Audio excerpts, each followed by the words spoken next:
names listed in this book are alumni of Indiana University who have been in everything from the War of 1812 and Civil War through World War I and World War II. Before it was a book, it was just a list, a typewritten list. And it was in the, I know as much as the mid-30s, it was just a list that was maintained in the president's office, and the Alumni Association would update it and send it off to the president's office. The book does end, and it doesn't end in the present. It ends with World War II. It has not been updated since World War II. We are here today in the memorial room of the Indiana Memorial Union. This room is home to the Golden Book, which is a book of names of the sons and daughters of Indiana University who have served in the Wars of the Republic. That particular phrase is on the plaque next to the book and inscribed on the floor of the room. Money was donated in their honor to the memorial fund that built this building, that built Memorial Stadium and built Memorial Hall here on campus. And this book has inscribed in it the names of all of those veterans, the names of the people who donated money in their honor, and the stories of those particular service members who lost their lives in service to their country. I think there are a variety of reasons that people both here on campus and in the community will be interested in this. Certainly for our current generation of student veterans, it's really a way of the campus community acknowledging that part of their experience. For the local community, it's also an expression that this institution does recognize and appreciate that, and appreciates its own historical role in a variety of conflicts, military training, service of its veterans, all those things. And so I think there will be a number of people who will be pleased and surprised to see the university so interested in acknowledging this part of its community. Now, can you talk a little bit about how the book is organized? Because I know there are 3 different sets of names that are in here. Yes, can you tell us I a little only bit about did that? World War II. Okay. I did not do the first sections. And they are people who attended IU before World War II, as I understand it, and then went into the military. And they had to be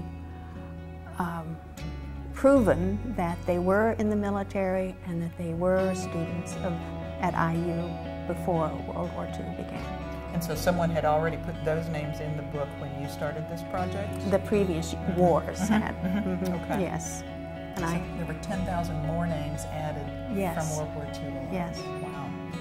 I had it figured out that I could do so many a day and have it finished in the 6-month period of time. I got it in October of 1956, and I worked through Christmas into April of 1957.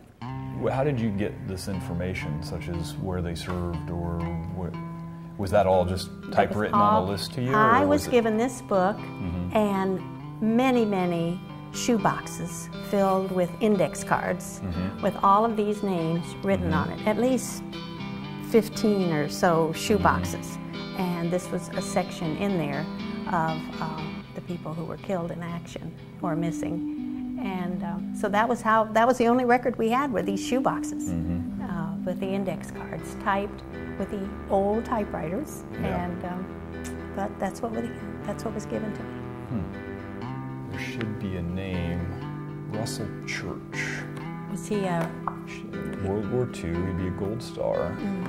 Should be right up in here. He always stands out. I remember him. Yeah, here he is. Russell Morse Church. Graduated in 1939 from New Jersey.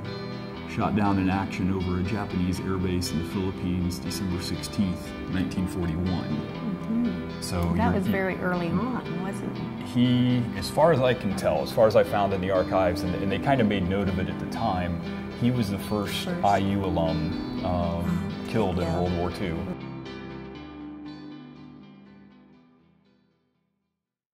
The book isn't accessible to the general public in the sense that you can come and browse through it. It's quite old, and it's, as you can see under this glass display case.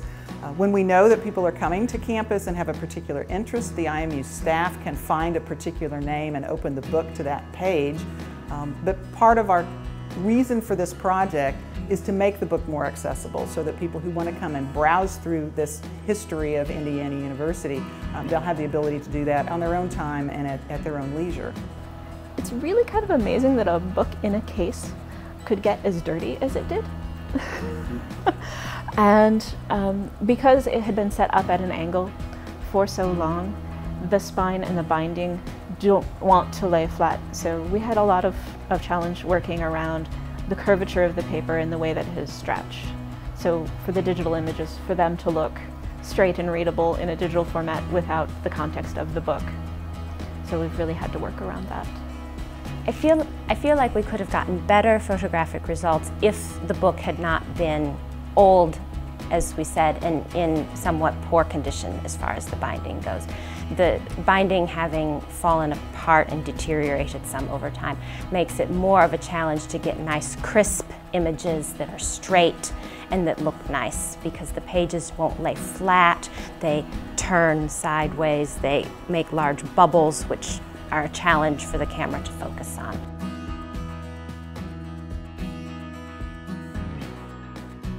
What we're very excited about is the Indiana Memorial Union is dedicated to the veterans who have been Hoosiers. And so what we're excited about is the opportunity to make this Golden Book more accessible. Right now, if you want to see a particular page, you have to call ahead and they have to find the page and someone has to manually turn it. Now that that's been digitized, it'll be just much more accessible. And so folks can come into the room and can access the book and browse, can look for a particular name. Making the images available would mean that if there were someone who was interested in coding the names and putting them into a database to do this kind of research, I think it's much more likely now with the images. I could see genealogists being very interested in being able to come in and see the names of their relations in the book and even tracing generations going back. I don't know, of course, because I haven't read every name in the book, but I would guess that there are generations from the different wars represented going back in families, and I think that would be really nice for families with a history of Indiana University to be able to see. I went to Indiana University, my grandfather went there, and he served in World War II, and here's his name. I think that would be really neat. The value of being able to interact with the book is that someone could go and view the electronic copy and view any page that had information that they were interested in, or just browse the book and get a much better sense of how many names are listed. Some of these wars have lots and lots of names of alumni from this university listed in it. It's kind of astounding, really, to read, overwhelming, sort of, to look through. And I feel like allowing someone to interact, you can see the pages and pages and pages of names from a given war. And that's lost by having it only visible one page at a time, as it is currently.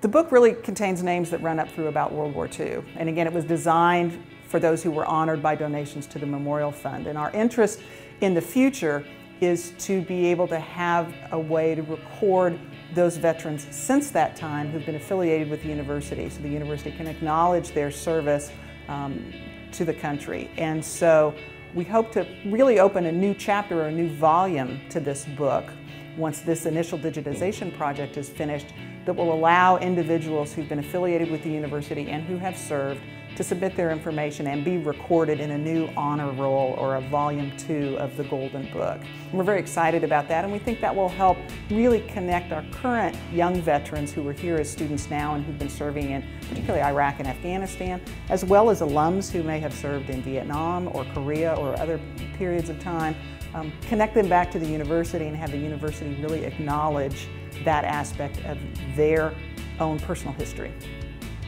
For me as a veteran and as a student, you know, someday, yeah, I think it'd be great to have my name in there and have that legacy.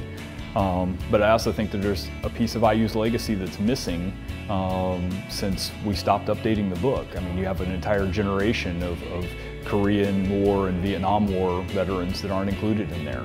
But we're also hoping that folks who may have lost their connection with IU as this project continues that they'll want to put their relatives' names in the book, or they'll want to come back and look at the book. So we think it'll increase visitation quite a bit.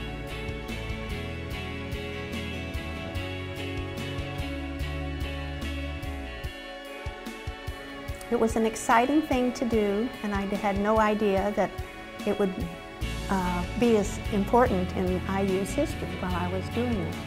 But I'm so glad that we are doing it. It's a wonderful thing. And we're very pleased to try to make the information that's in here as part of IU's history more accessible to people who want to come and be able to browse through the information that's in here. I don't think that the digital copy is a replacement for the original book.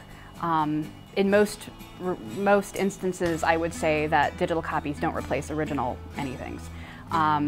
Because there is something special and human about a physical book. And also because a lot of the book is actually empty, the pages are empty, we didn't scan every single page. We only scanned the pages that had writing on them. So if looking in the digital copy, you won't get a sense of the size of the book. Either the size, the physical length and width, or the number of pages in the book. And I think that's a really important thing in understanding it, and knowing about the book and knowing that there are a lot of pages yet to be filled out. I think that's a very important part of the book that that is missing. There's the text that's there and the names that are there, but there are still names that aren't there.